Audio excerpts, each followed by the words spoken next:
네, 오늘은 이제 섹션 1.4의 세 번째 시간으로서 집합의 리스트 어퍼 바운드에 대해서 설명하도록 하겠습니다. 사실은 이 섹션의 제목이기도 하죠. 그 뜻은 가장 중요한 개념이라는 뜻일 겁니다. 오늘 강의의 주제어인 리스트 어퍼 바운드를 이제 공부하기 전에 우리가 지난 시간에 어퍼 바운드를 공부했었죠. 이걸 먼저 복습해야 되겠습니다. F는 이제 필드인데 여기에 있는 모든 원소들끼리 크기 비교를 할 수 있는 오더드 필드입니다. 이 F의 부분집합 2를 생각하겠습니다. 이때 어떤 수 베타1이 존재해서 2에 있는 모든 x에 대해서 x가 베타1보다 작거나 같으면 이 베타1을 이 집합 2의 어퍼 바운드라고 불렀습니다. 그리고 이때 2를 bounded above by 베타1 이렇게 부르기도 하고 2는 베타1을 어퍼 바운드로 갖는다 이렇게 부르기도 했었어요. 네, 어퍼 바운드들은 이제 유일하지 않은데 그것들 중에서 2에 들어가는 어퍼 바운드가 만약 존재하면 그 값을 우리가 maximum of 2라고 불렀습니다. 그래서 우리가 지난 시간에 증명한 내용은 이 maximum은 일반적으로 존재하지 않을 수도 있는데 만약 존재한다고 하면 유일하다는 것을 증명했고요. 몇 개의 예제를 통해서 bounded set이라고 하더라도 maximum을 갖지 않는 경우가 있었어요. 예를 들어서 2를 오픈 인터벌 0부터 1까지라고 하면 이 오른쪽에 1이 포함되어 있지 않기 때문에 이 집합은 맥시멈을 갖지 않는다는 사실을 우리가 증명했었습니다. 그리고 어퍼 바운드는 유일하지 않고 무한히 많았었어요. 오늘 강의의 내용을 살짝 미리 얘기를 하자면 이때 이 1이라는 수가 이 집합에서 어떤 역할을 하는 것인가를 공부하는 것입니다. 그 내용을 그림으로 보면 이렇게 됩니다. 오픈 인터벌 0부터 1까지가 있는데 맥시멈은 없어요. 그런데 1보다 큰 모든 값은 어퍼 바운드가 되는 거죠. 그러면 이때 이 1은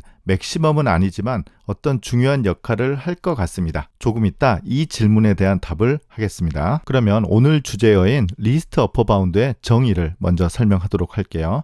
마찬가지로 F는 항상 오더드 필드에서 설명하도록 하겠습니다.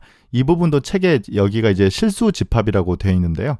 사실은 일반적으로 오더드 필드에서 정의할 수 있기 때문에 일반적인 상황으로 설명하도록 할게요. 이 F에 subset 2가 있는데 이건 일단 non-empty subset, 공집합은 아닙니다. 그리고 가정을 하나 하기를 bounded above예요. bounded above라는 것은 일단 이 집합 2는 어퍼 바운드를 갖는다는 얘기예요. 이때 이 F에 있는 어떤 값 알파라는 것이 리스트 어퍼 바운드 또는 다른 이름으로 supremum of 2 이렇게 부르는 것의 정의를 설명하도록 하겠습니다. 지금 리스트 어퍼 바운드가 우리가 지난 시간에 배웠던 어퍼 바운드와 이름이 약간 비슷하잖아요. 앞에 리스트만 있네요. 그러니까 어퍼 바운드들 중에서 리스트, 최소값이라는 뜻 같습니다. 그래서 그 뜻을 그대로 정의로 쓰면 될 것 같아요. 그래서 일단은 어퍼 바운드여야 됩니다. 그래서 첫 번째 조건은 알파는 어퍼 바운드 오브 2입니다. 그리고 이제 두 번째는 어퍼 바운드들 중에서 리스트 최소값이라는 걸 설명하는 조건이 나올 것 같습니다. 그러면 이제 베타가 F의 임의의 원소라고 할 때 베타가 알파보다 작으면 베타는 2의 어퍼 바운드가 되지 않는다. 이게 이제 사실은 알파가 리스트 어퍼 바운드라는 뜻이에요. 그런데 이렇게 봐서는 아직 잘 모르겠죠. 이것의 대우명제를 한번 밑에 써 보겠습니다. 이게 지금 P이고 이 뒷부분이 Q잖아요. 그래서 P이면 Q다의 명제의 대우명제는 Q가 아니면 P가 아니다잖아요. 그래서 일단 이걸 먼저 부정하면 여기 낫이 있으니까 베타가 2의 어퍼 바운드가 되면 그리고 이제 이걸 부정한 걸 이쪽으로 쓰면 되는 거잖아요. 그래서 알파가 베타보다 작거나 같다. 이 문장을 다시 읽어볼게요.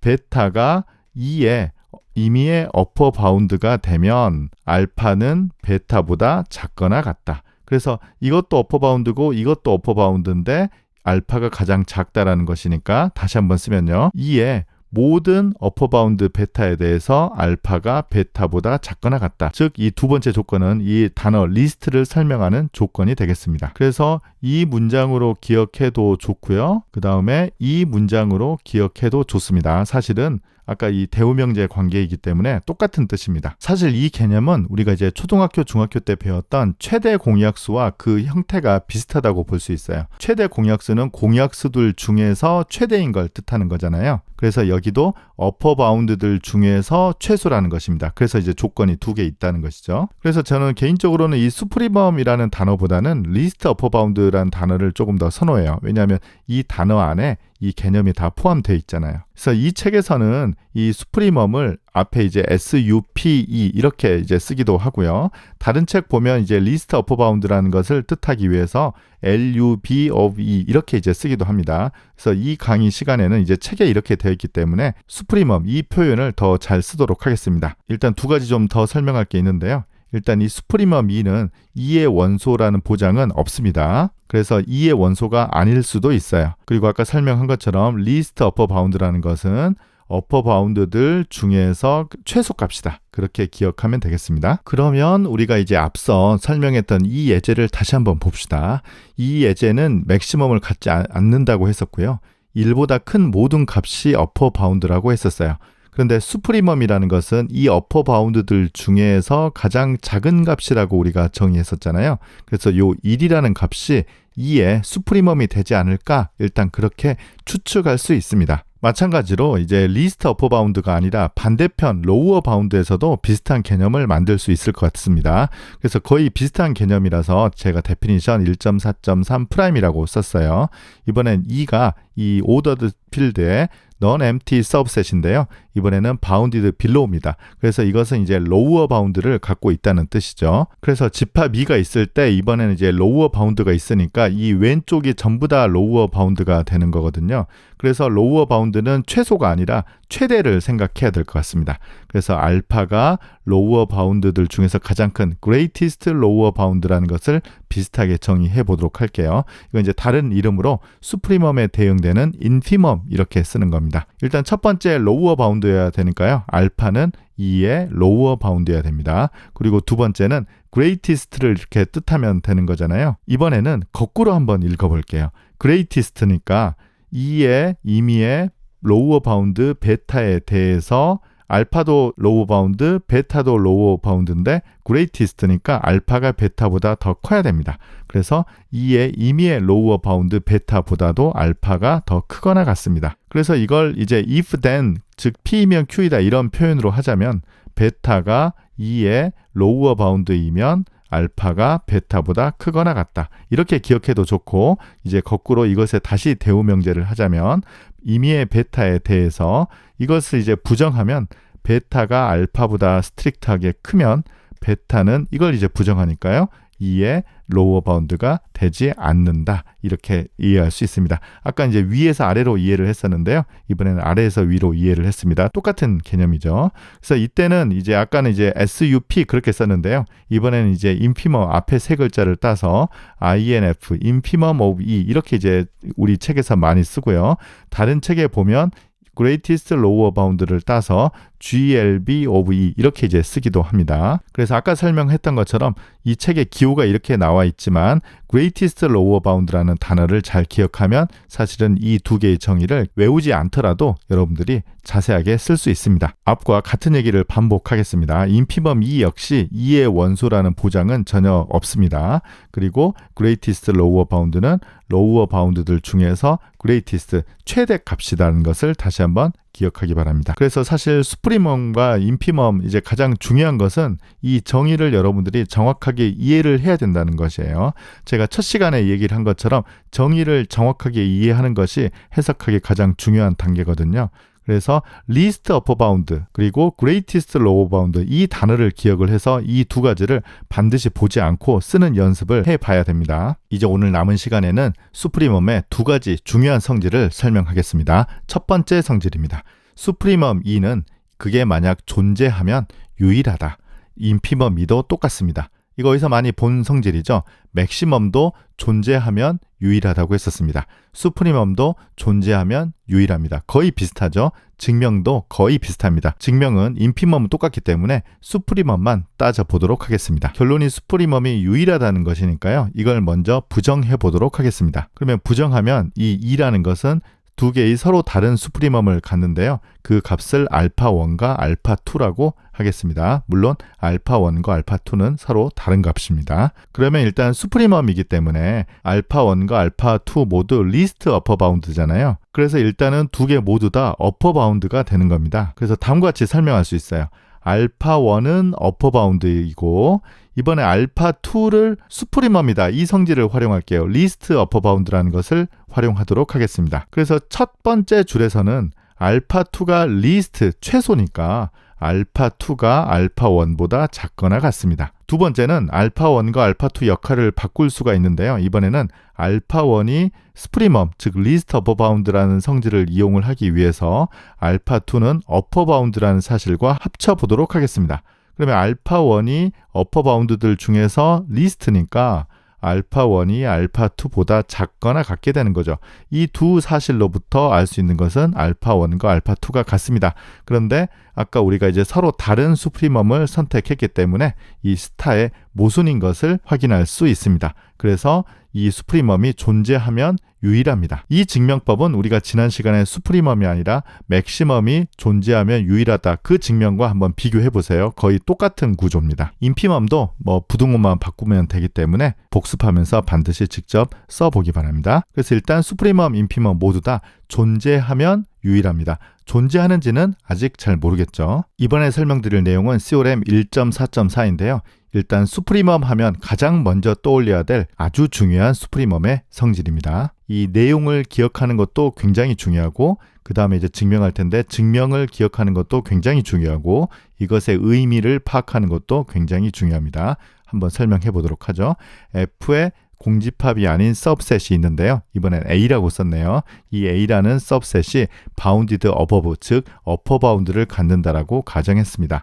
이때 이 알파라는 값이 A의 어퍼 바운드라고 할 때요. 알파가 A의 수프리멈이 될 필요 충분 조건을 설명하는 것이 바로 CORM 1.4.4의 내용이 되겠습니다. 일단 한번 읽어볼게요. 여기도 이제 for every there exists 이렇게 두 개의 조건으로 구성된 문장입니다. 임의의 베타가 있는데요. 베타가 알파보다 작으면 베타보다는 스트릭트하게 크고 알파보다는 작거나 같은 X가 A 안에 존재하더라. 이 문장을 만족하면 이 어퍼 바운드 알파가 수프리멈까지 된다는 뜻입니다. 이 뜻을 한번 살펴보도록 할게요. 집합 A가 이렇게 있습니다. 그러면 이 오른쪽이 전부 다 어퍼 바운드가 되는 거잖아요. 이때 이 값을 우리가 알파라고 한번 해볼게요. 이게 지금 수프리멈 같잖아요. 이 문장의 뜻은 다음과 같습니다. 베타가 알파보다 스트릭트하게 이렇게 작게 되면 베타보다는 스트릭트하게 크고 알파보다는 작거나 같은 X가 이 A 안에 무조건 존재한다. 그 뜻입니다. 항상 존재하지 않느냐 이제 그렇게 생각할 수 있는데요. 만약 집합 A가 이렇게 됐을 때 우리가 알파를 이 값으로 잡지 않고 이렇게 값을 한번 잡아볼게요. 그러면 이때 이 알파보다 작은 베타를 아무거나 잡으면 성립해야 되기 때문에 베타를 이렇게 한번 잡아보겠습니다. 그러면 이 베타와 이 알파 사이에는 A의 원소가 존재하지 않죠. 그래서 이 알파가 점점 작아져서 어퍼 바운드들 중에서 가장 작은 값이 되면 비로소 어떤 베타를 선택하더라도 이 사이에 A의 원소 X가 존재해야 될 것 같습니다. 그 뜻이에요. 여기에서 또 조심해야 될 거는 이쪽은 등호가 들어가지 않고 이쪽은 등호가 들어갈 수 있다는 것입니다. 이 부등식을 좀 잘 기억하기 바랍니다. 네, 이런 표현으로 하기도 하고요. 이제 엡실론이라는 기호를 쓰면 조금 더 기호가 간단합니다. 임의의 양수 엡실론에 대해서 알파보다는 작거나 같고 알파 마이너스 엡실론보다는 큰 X가 A에 존재한다는 뜻입니다. 그래서 마찬가지로 알파가 지금 여기에 있고요. 이것보다 더 작은 값을 선택하는 데 있어서 아까는 임의의 알파보다 작은 베타 이렇게 표현을 했는데요. 임의의 양수 엡실론이라고 하면 알파 마이너스 엡실론이 항상 알파보다 작은 값을 뜻하기 때문에 이렇게 표현하기도 합니다. 그래서 이건 우리가 앞서 배웠던 두 개의 퀀티파이어가 결합된 문장이라고 볼 수 있겠습니다. 아직도 잘 이해가 안 되시죠? 이 F를 R이라고 놓고 몇 개의 예제로 한번 더 설명해 보도록 하겠습니다. A가 0, 1이에요. 그러면 끝점을 다 포함하지 않는 오픈 인터벌입니다. 이때 우리가 아까 추측하기로는 이 값이 수프리멈이 되지 않을까 추측했는데요. 이 CORM 1.4.4로 이게 수프리멈이 정말 된다라는 것을 확인해 보도록 하겠습니다. 일단 어퍼 바운드는 이 값부터 이 오른쪽에 있는 값이 다 된다고 우리가 공부를 했었습니다. 그럼 예를 들어서 1보다 더 큰 어퍼 바운드 알파가 수프리멈이 되겠는가를 한번 체크해 보도록 하죠. 그러면 알파에서 임의의 엡실론이니까요. 예를 들어서 살짝 작은 값 알파 마이너스 엡실론 이렇게 한번 잡아볼게요. 그러면 이것보다는 스트릭트하게 크고 알파보다는 작거나 같은 A의 원소가 존재한다. 존재합니까? 그렇지 않죠. 알파가 이쪽에 있으면 엡실론을 굉장히 작은 값으로 잡으면 이 안에는 A의 원소가 있지 않습니다. 물론 알파를 좀 크게 잡으면 여기까지 오면 여기 원소가 존재하는데요. 모든 양수 알파이기 때문에 알파를 작게 잡으면 존재하지 않습니다. 그래서 여기 있는 값은 일단 수프리멈이 될 가능성은 없어 보입니다. 이번에는 알파를 1이라고 한번 잡아보도록 하겠습니다. 그러면 1에서 살짝 작은 엡실론을 이렇게 잡으면 이 안에 A의 원소가 있습니까? 네, 이건 있을 것 같아요. 왜냐하면 이걸 예를 들어서 1-엡실론이라고 적고 이 값을 1이라고 잡으면 이 사이에 1-엡실론 나누기 2 이런 값이 항상 A의 원소가 되면서 이 사이에 들어온다는 것을 우리가 확인할 수 있죠. 그래서 알파는 1, 이 값이 수프리멈이 될 것 같습니다. 그 다음 두 번째 예제 보죠. 이번에는 끊겼어요. 0에서 0.5까지고요. 1이 이렇게 끊겨 있습니다. 그러면 이때 어퍼 바운드 역시 1보다 크거나 같은 값이 모두 다 되거든요. 그러면 마찬가지로 여기 있는 값은 수프리멈이 될 가능성은 없어 보여요.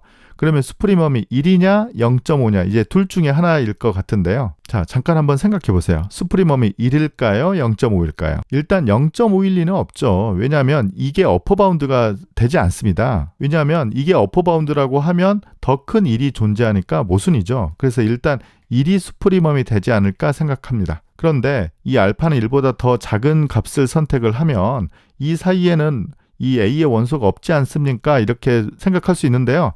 제가 아까 부등호 조심하라고 했었죠. 이쪽은 등호가 들어가요.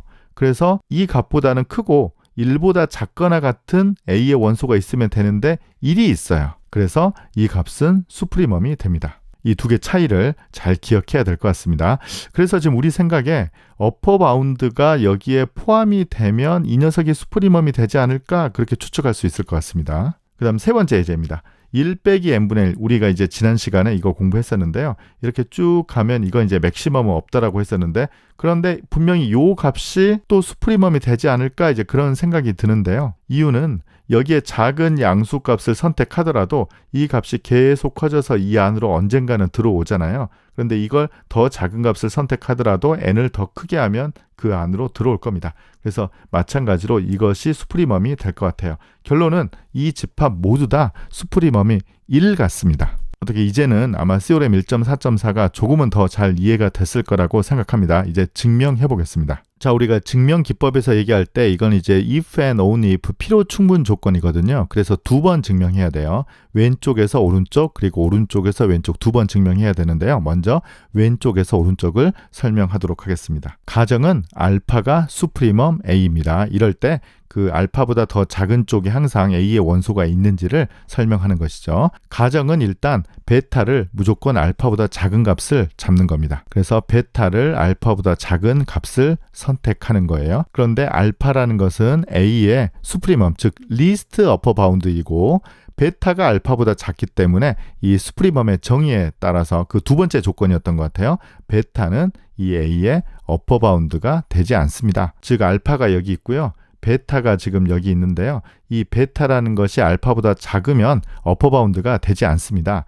어퍼 바운드가 아니라는 것은 이 A의 모든 원소가 여기에 있다라는 뜻이 아니라 여기에도 있을 수 있다는 뜻이에요. 여기에 최소한 하나는 있어야지 베타가 어퍼 바운드가 아니죠. 그래서 베타보다 더 큰 X가 최소한 하나는 존재합니다. 그래서 베타 오른쪽에 X가 있는데요. 이 X가 여기에 있을 수도 있고 여기에 있을 수도 있는데 여기는 사실 있을 수 없어요. 이유는 알파가 또 다른 어퍼 바운드이기 때문이에요. 그래서 알파가 또 다른 A의 어퍼 바운드이기 때문에 여기에서 구했던 이 X는 알파를 넘어갈 수 없어요. 그래서 X는 알파보다 작거나 같습니다. 그래서 이제 언급결에 우리가 찾았어요.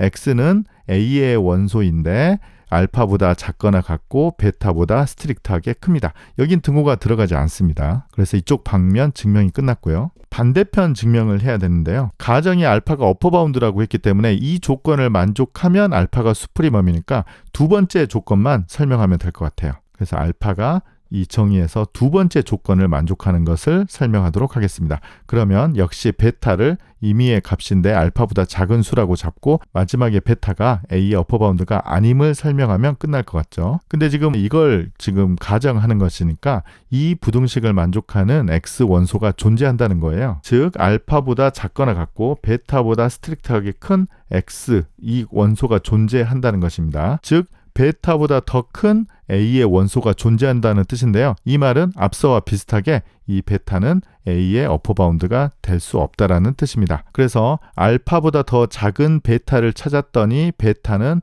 어퍼바운드가 되지 않는다. 그래서 알파가 사실은 어퍼바운드들 중에서 최소의 어퍼바운드이다. 즉 알파는 수프리멈이다 라는 것을 설명할 수 있었습니다. 이 양쪽의 증명 굉장히 중요합니다. 여러분들이 수프리멈이 익숙해져야 되는데 그러기 위해서는 이 증명을 보지 않고 방금 제가 설명드린 내용을 잘 기억하면서 혼자 손으로 이렇게 써보는 연습을 해야 될 것 같아요. 그래서 이 증명은 여러 번 반복해서 익숙해져야 될 것 같습니다. 자, 이번에는 우리가 이제 조금 전에 힘들게 증명한 그 정리를 이용해서 코롤러리를 설명하겠습니다.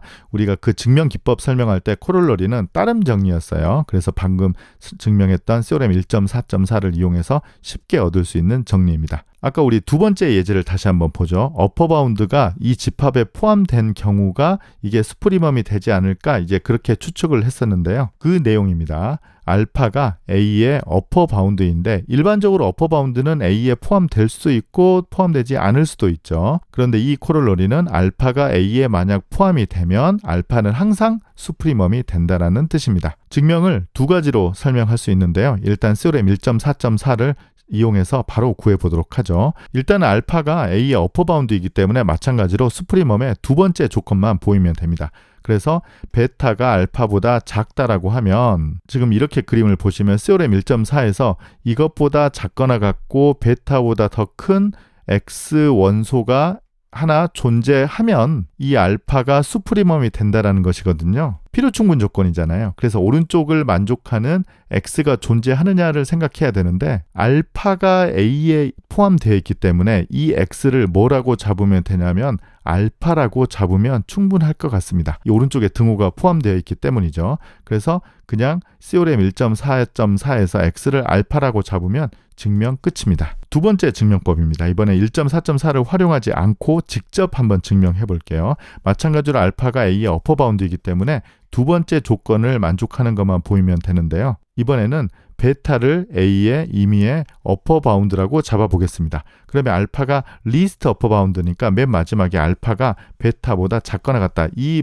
부등호만 나오면 증명이 끝나는 거죠. 그런데 베타가 A의 어퍼바운드이기 때문에 이것의 정의를 생각해보면 이 A의 임의의 원소 X에 대해서 X가 베타보다 작거나 같습니다. 그런데 여기서 중요한 것은 알파는 A에 포함이 되거든요. 그래서 X 대신에 알파를 대입할 수 있어요. 즉 알파가 A에 들어가기 때문에 여기 X 대신에 알파를 대입을 해보면 바로 알파가 베타보다 작거나 같다. 즉 우리가 지금 얻은 식을 보면요.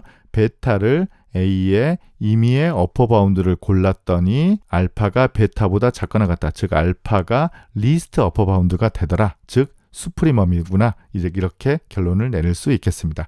이 두 개 역시 여러 번 한번 읽어봐서 익숙해지도록 계속 복습해야 될 것 같습니다. 우리가 수프리멈 쪽만 얘기를 했는데요. 인피멈 쪽도 사실은 마찬가지입니다. 로우어 바운드가 이렇게 주어져 있을 때 이 알파가 인피멈이 될 필요 충분 조건은 이 알파보다는 크거나 같고 더 큰 값 베타를 선택했을 때 이 안에 어떤 원소 X가 존재하게 되면 이 로우어 바운드 알파가 바로 항상 인피멈이 된다는 것입니다. 네, 이것만 이제 간단하게 읽어보고 끝내도록 하죠. 알파보다 더 큰 임의의 베타를 선택했을 때 알파보다 크거나 같고 베타보다 스트릭트하게 작은 A의 원소 X가 존재하면 로우어 바운드가 바로 인피멈이 된다는 것입니다. 이것도 역시 엡실론을 이용을 해서 이미 엡실론에 대해서 알파보다 크거나 같고 알파 더하기 엡실론보다 스트릭트하게 작은 원소 X가 존재하면 로우어 바운드가 바로 인피멈이 되는 것입니다. 항상 수프리멈과 인피멈은 이렇게 부동호가 반대라는 것만 잘 기억하고 한쪽을 명확하게 공부하면 반대쪽은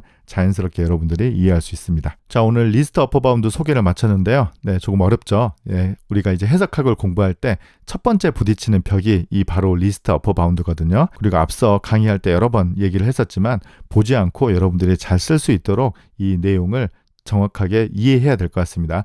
외우면 안 됩니다. 외우면 안 되고 그 내용을 잘 이해해서 여러분들이 익숙해지도록 노력해야 될 것 같아요. 그래서 리스트 어퍼 바운드는 어퍼 바운드들 중에서 가장 작은 값이다. 그리고 CORM 1.4.4 여러 번 반복했었죠. 네, 이걸 잘 기억하고 우리 이제 다음 시간으로 넘어가도록 하겠습니다. 예, 수고하셨습니다. 감사합니다.